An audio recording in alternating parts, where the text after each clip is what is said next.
ఇక వైరా మున్సిపాలిటీలో బీఆర్ఎస్ ప్రచారం జోరుగా సాగుతుంది. మాజీ మంత్రి పువ్వాడ అజయ్, ఎమ్మెల్సీ తాత మధు విస్తృత ప్రచారం చేస్తున్నారు. వాడవాడనా తిరుగుతూ కాంగ్రెస్ వైఫల్యాలను నేతలు ఎండగడుతున్నారు. కాంగ్రెస్ పార్టీ ఇచ్చిన హామీలు అమలు చేయకుండా మళ్లీ ఎలా ఓట్లు అడుగుతున్నారని నేతలు నిలదీస్తున్నారు. వైరాలో బీఆర్ఎస్ ప్రచారంపై మరింత సమాచారం మా ప్రతినిధి సాంబశివరావు అందిస్తారు. మున్సిపల్ ఎన్నికల్లో ప్రచార జోరు కొనసాగుతుంది.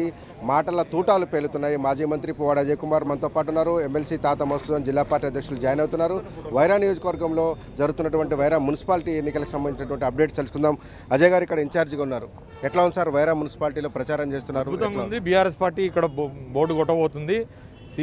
సిపిఎం పార్టీ 3 వార్డుల్లో, సిపిఐ పార్టీ 10 వారితో పాటు మరి పొత్తులో వాళ్ళకి ఇచ్చాం. తర్వాత మేము 16 వార్డులు మేము పోటీ చేస్తూ ఉన్నాం కారు మీద. డెఫినెట్గా ఈ వైరా మున్సిపాలిటీని మేము ఈ వామపక్షాల మద్దతు ప్లస్ బీఆర్ఎస్ పార్టీ అభ్యర్థులు గెలవబోతా ఉన్నారు. మేము అభివృద్ధి చేశాం, అందుకే ఓట్లు అడుగుతున్నాం. బీఆర్ఎస్కి ఎందుకు ఓటేయాలంటుంది కాంగ్రెస్ ప్రభుత్వం? కాంగ్రెస్ ప్రభుత్వం ఈ 25 నెలల్లో వాళ్ళు చేసిన అభివృద్ధి ఎగ్జాంపుల్ ఇక్కడనే నేను వైరాలోనే అడుగుతున్నా. ఈ వైరా పట్టణంలో ఈ 25 నెలల్లో ఇక్కడ ఎమ్మెల్యే గారు కానీ, లేకపోతే ఎంపీ గారు కానీ, లేదా మంత్రులు కానీ మీ మార్కు ఒక్కటన్నా అభివృద్ధి చూపించండి. మేము మా ఆధ్వర్యంలో మేము చేసింది మేము ఎన్నైనా చెప్పగలం.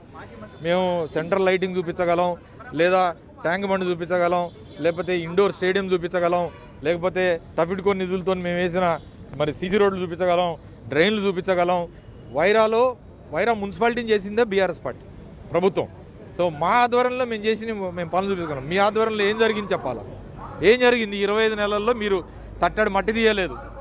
ఇప్పుడే ఈ ఎన్నికల వల్ల ఇప్పుడు చెత్త ఎత్తుతున్నారు. నిన్నటిదాకా కంపు కొడతాం.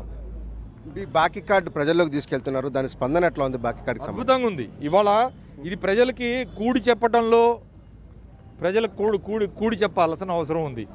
నీకు 2500 రూపాయలు ప్రతి మహిళకి 18 సంవత్సరాలు నిండిన ప్రతి మహిళకి ఇస్తానన్నారు. 2500 రూపాయలు అంటే 25 నెలలు ఎంత అవుతుంది? 62,500 రూపాయలు బాకీ ఉన్నది మహాలక్ష్మి పథకంలో. అట్లనే గ్యాసు 500 రూపాయలకే అన్నారు, 1000 రూపాయలు తీసుకుంటున్నారు. ఎంత బాకీ ఉన్నది?